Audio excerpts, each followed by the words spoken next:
América Latina se ha caracterizado por la violencia ejercida en la mayoría de los países a causa de la presencia de los gobiernos dictatoriales, también es cierto que se han formado diversos movimientos políticos y culturales de conciencia pública y colectiva que exigen justicia por las víctimas. Tomando como punto de partida que el teatro y el performance son de naturaleza sociopolítica, tanto por sus decisiones temáticas como por la naturaleza de sus relaciones, en este ensayo se comenta el impacto que han causado estos géneros artísticos en la creación de una conciencia nacional contestataria con respecto a las políticas del horror acontecidas en Argentina y Perú. El proceso de reorganización militar de Argentina produjo unas 30.000 víctimas de 1976 a 1983, mientras que el conflicto armado en el Perú, que perduró de 1980 al 2000, reclamó aproximadamente 69.280 vidas. Podría argumentarse que las diferencias en los modos en que se asumieron y se asumen, se articularon y se articulan las denuncias de los asesinatos, atropellos y desapariciones de los ciudadanos en ambos países están mediatizadas por factores sociales, étnicos, culturales y políticos. La conciencia pública y colectiva en Argentina ha sido una de las armas más efectivas contra el olvido de los trágicos acontecimientos ocurridos durante los años en que presidió la Junta Militar. Las marchas que comenzaron a llevar a cabo en el 1977 las mujeres en la Plaza de Mayo frente a la Casa Rosada fue y continúa siendo hoy día el gesto más contundente y consistente de reclamar justicia por los derechos humanos violados. Su consigna más relevante declara que la guerra sucia solo terminará cuando se descubra dónde están sus hijos y cuando todos los asesinos y torturadores sean ajusticiados. Esta contienda cotidiana, sin tregua, es la que ha contribuido a que 34 años después de iniciada la primera marcha en la Plaza de Mayo, se sigan fundando agrupaciones que luchan por los derechos civiles y humanos y continúen las manifestaciones contra la impunidad y el olvido. Las madres pertenecían a diversos grupos sociales, religiosos y que provenían de distintas regiones de Argentina. Entre los hijos desaparecidos había un 20% que eran estudiantes, un 30% que era de trabajadores y más o menos un 33% que eran mujeres. El dolor no discriminaba y las diferencias sociales se hacían invisibles. Unas veces estas mujeres se reunían en la plaza para marchar y clamar por la aparición de sus hijos y para pedir el castigo de los asesinos y torturadores. Estas masivas manifestaciones comenzaron a listar el terreno para que surgieran expresiones de otro tipo. Es así como surge el teatro abierto en plena dictadura militar como respuesta directa al gobierno por su intento de eliminar a los teatristas de la historia argentina al cerrar teatros, censurar obras y suprimir las clases de historia del teatro argentino del currículo educativo. No obstante, la creación de teatro abierto reafirma la existencia de un teatro nacional que busca un espacio de reafirmación. Jean Graham Jones ha caracterizado el teatro de este ciclo como un movimiento artístico, contestatario, alerta y atento, o vigilant, como ella lo llama, a los acontecimientos del momento, y al artista como un vigilante que respondía y desafiaba los abusos del gobierno. Como la denuncia explícita en contra de los atropellos ciudadanos no era impensable, los dramaturgos y dramaturgas recurrieron a buscar nuevas formas de expresión que salvaran ese obstáculo. El ciclo teatral fue todo un éxito de público y estimuló a que se crearan inmediatamente otros movimientos similares como danza abierta y cine abierto, por ejemplo. Con la llegada de la democracia, los problemas económicos, la disminución de público y otros conflictos causaron la desaparición del teatro abierto, pero no la de las madres, quienes continúan marchando cada semana en la plaza y apoyando cualquier manifestación que tuviera relación con los derechos humanos. 15 años después del último ciclo de teatro abierto, surge Teatro por la Identidad a partir del éxito de público de la obra A propósito de la duda de Patricia Zangaro en el año 2000. Esta obra trabajó el tema de los niños apropiados que crecieron con familias ligadas al régimen opresor y que causaron la desaparición de sus padres. La enorme recepción por parte del público joven en un circuito teatral tan competitivo como el bonaerense lleva a que un grupo de teatristas se plantee la necesidad de solidarizarse con la búsqueda de los niños apropiados que habían iniciado las abuelas de la Plaza de Mayo y diversos organismos de derechos humanos hacía más de 20 años. En el año 2000, con el apoyo de las abuelas, se abre una convocatoria para participar de un encuentro teatral que proponía como temática principal el delito de apropiación de niños y el tema de la identidad en toda su amplitud. Con ello se buscaba estimular a los jóvenes que tuvieran dudas sobre su identidad a ser partícipes en su propia búsqueda. Teatro abierto y Teatro por la Identidad se han constituido en dos marcas distintivas dentro del teatro argentino, porque han contribuido a la denuncia de las atrocidades acometidas por el terrorismo del Estado y también han ayudado a mantener viva una memoria histórica y colectiva que desafía los demonios del olvido.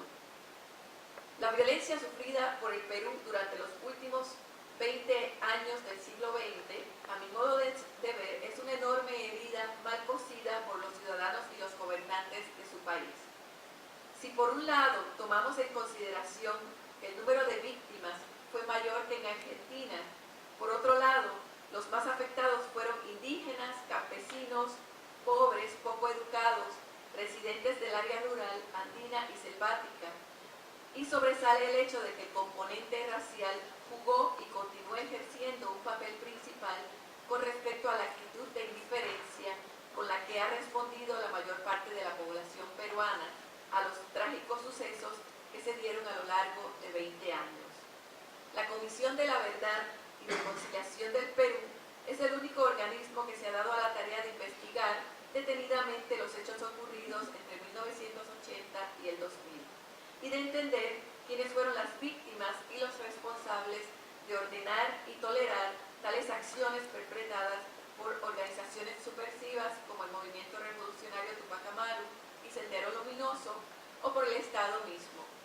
Sus informes permiten que se tome conciencia de que uno de los fuertes componentes del conflicto fue étnico, y cito, un rasgo que evidencia la manera profunda, a la vez oculta, casi invisibilizada, como la discriminación étnica y racial subsistente en el país, influyó sobre el conflicto armado interno. Es la débil memoria histórica que los peruanos tenemos sobre los años de violencia. La memoria pública nacional no presta memoria activa de la tragedia que significó, a pesar de que trató del más grave enfrentamiento ocurrido entre peruanos de toda nuestra historia republicana. Pareciera que el recuerdo de la violencia se limita al dolor privado de las familias que perdieron a sus seres queridos, pues las miles de víctimas de la guerra no se han convertido en tema de dominio público o en sustento de una amplia e influyente conciencia ciudadana sobre las consecuencias humanas de esta. Cierro cita. La comisión añade que solo cuando la violencia afectó a aquellos que se consideraban ciudadanos de pleno derecho en Lima y Uchuracay, fue que muchos peruanos comenzaron a sentir que los actos terroristas también les afectaban. Más aún, no es hasta los últimos años de la dictadura fujimorista cuando la corrupción del gobierno alcanza los estratos sociales y medios y altos de la población que la sociedad civil comienza a transformar el imaginario colectivo. Es así como surgen, por ejemplo, los grupos Foro Democrático, Mujeres por la Democracia, La Resistencia y Colectivo Sociedad Civil. Manifestaciones cívicas de enorme impacto como la Marcha de los Cuatro Suyos y las iniciativas Lava la Bandera, Pon la basura en la basura, El muro de la vergüenza y Cose la bandera fueron performances que por su carácter participativo y cotidiano resignificaron la vida política y pusieron en escena la necesidad de una mayor agencia ciudadana. En su momento específico, estas acciones modificaron los hábitos individuales pasivos para generar ciudadanos activos que exigían nuevas elecciones y un gobierno democrático. Así, el ejercicio de lavar la bandera funcionó como un acto de purificación que culminó con la entrega al nuevo presidente Valentín Paniagua y a su primer ministro Javier Pérez de la bandera lavada, planchada, cosida y doblada, con el deseo de que este nuevo gobierno asumiera la agenda democrática exigida por la ciudadanía. La entrega de la bandera significó la clausura de un movimiento y la apertura de uno nuevo en que la ciudadanía otorgaba total confianza al gobierno. Contrario a la Argentina, donde aún después de la llegada de la democracia, la lucha por las víctimas de la dictadura no cesó, en el Perú, cuando los ciudadanos entregaron simbólicamente la bandera al nuevo gobierno, trasladaron con ello la responsabilidad a los nuevos gobernantes de clamar por la justicia y claudicaron a la posibilidad de crear una continuidad y un sujeto cívico-político moderno que lograra cambios radicales. Por tanto, surgió en Perú una nueva lógica pospolítica que en términos de Zizek sería aquella que absorbía las disrupciones y eliminaba toda aspiración que se encontrara más allá de las demandas concretas que las originaron. Mientras que en la Argentina los teatristas se constituyen como una fuerza pujante que no solo ha servido para documentar la memoria del terror, sino que ha funcionado como un arma contestataria y de denuncia. En el Perú aún queda mucho por hacer. El investigador peruano Hugo Salazar de Alcázar ha señalado que el tema de la violencia invadió la escena en el teatro peruano de los 80. No obstante, todavía no ha surgido un movimiento teatral protagónico, masivo y contundente como teatro abierto o teatro por la identidad, que denuncie, cuestione y reclame justicia por las víctimas del terrorismo. Quizás lo más cercano a los ciclos argentinos son los encuentros de teatro por la vida que se dieron en años intermitentes como 1968, en el 90, 98, 99 y 2003, o la muestra de teatro peruano, en especial la de Andahuaylas, que se llevó a cabo del 17 al 24 de abril de 1988, donde todos los espectáculos eran producidos o recibidos en relación a la conflagración en marcha.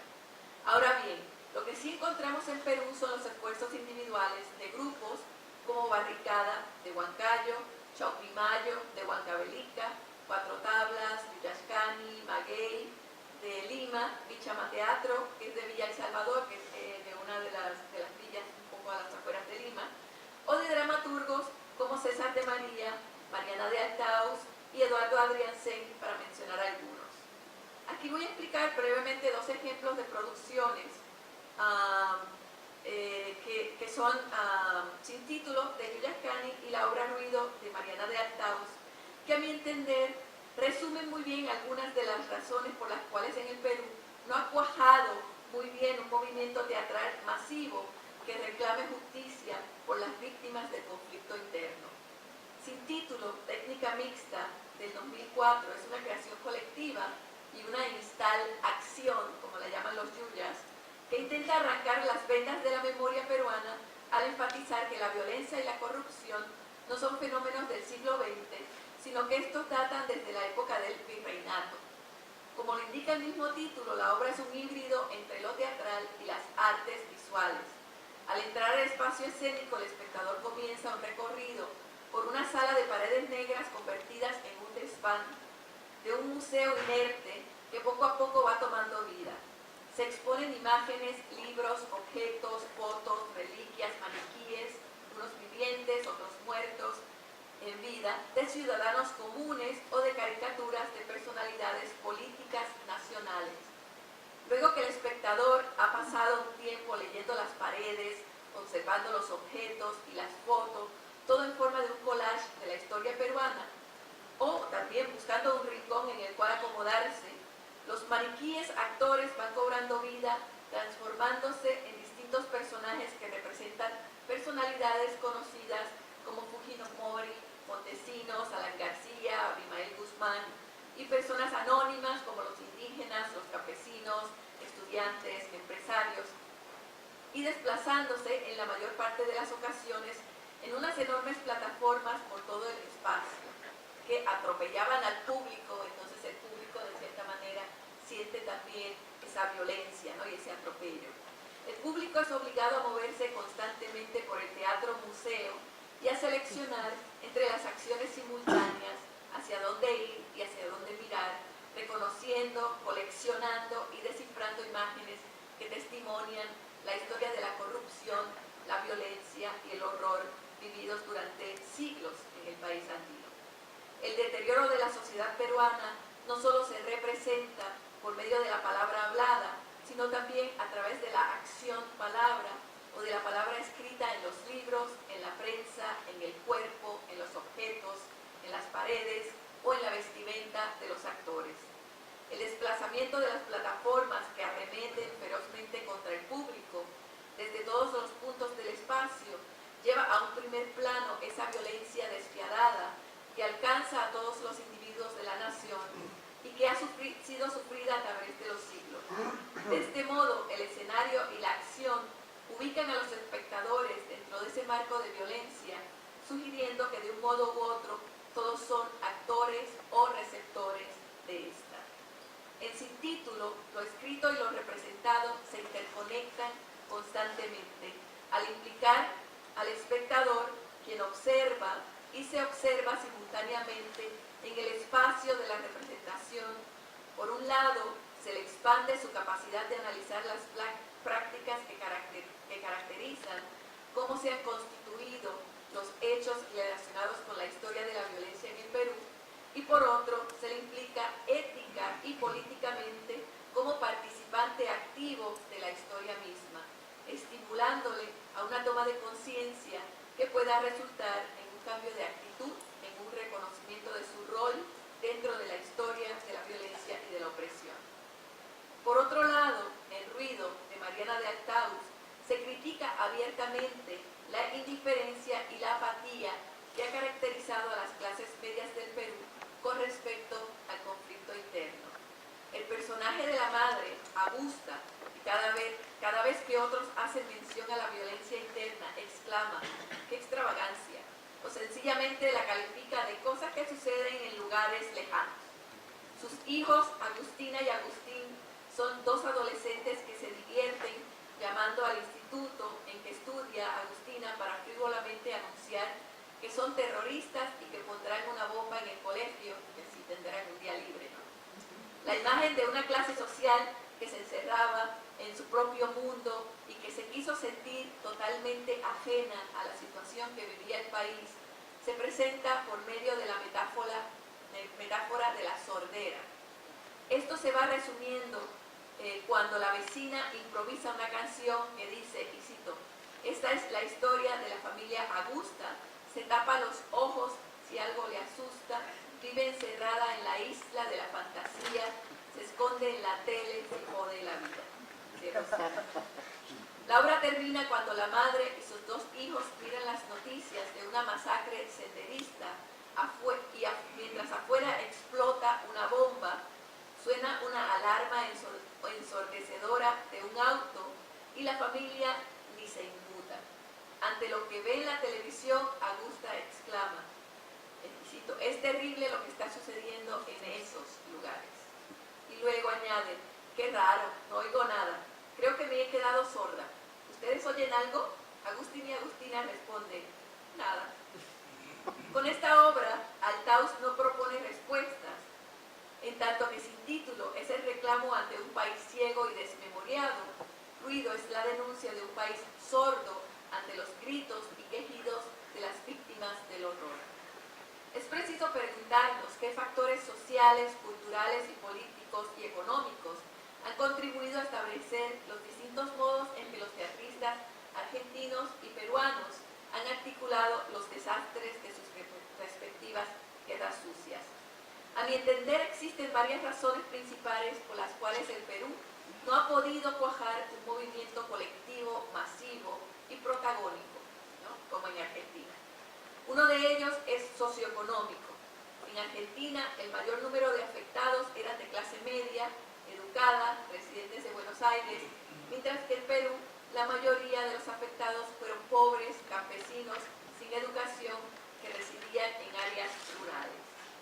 Sociopolítico, en la Argentina la ciudadanía se enfrentaba al gobierno militar y exigía la aparición con vida. En Perú, los afectados se encontraban en una encrucijada entre los guerrilleros y los militares y se asume, ¿verdad?, que todos están muertos, no todas las víctimas. Étnico. En Argentina los afectados eran blancos, de descendencia europea, ¿verdad?, aunque eso es un poco cuestionable, pero bueno. En Perú eran amerindios. La Comisión de la Verdad señala que de cada 4 víctimas, 3 fueron campesinos o campesinas cuya lengua materna era el quechua. Cultural. En Argentina cuenta con una larga tradición teatral que ha desarrollado escuelas de teatro independiente, investigadores, apoyo del público, escuela de espectadores. Y en el Perú es recién en los años 70 que comienzan a desarrollarse escuelas de teatro independiente con la creación de grupos como Cuatro Tablas, Villacanis, Teatro del Sol, etc. Hay una carencia de bibliografía, de investigadores, de estudios sobre teatro peruano y de espectadores también. Otra de las causas es la continuidad de un compromiso cívico y político, mientras que en la Argentina el compromiso político y cívico de las madres y abuelas de Plaza de Mayo no quedó ahogado por la democracia. En el Perú quedó ahogado un poco cuando se entregó esta bandera lavada, cocida, ¿no?, al gobierno, y se le otorgó el poder al gobierno de decidir, ¿verdad?, qué era lo que iba a hacer y cómo se iba a reaccionar por las víctimas, ¿no? Como conclusión, el teatro en Argentina es una voz humana, imparable, que habla por donde sea necesario. Es como un espacio foro de memoria colectiva, como un espacio político del cual emergen, se identifican y se escuchan las voces de aquellos que se resisten a olvidar. En Perú, con la llegada de la democracia, el pueblo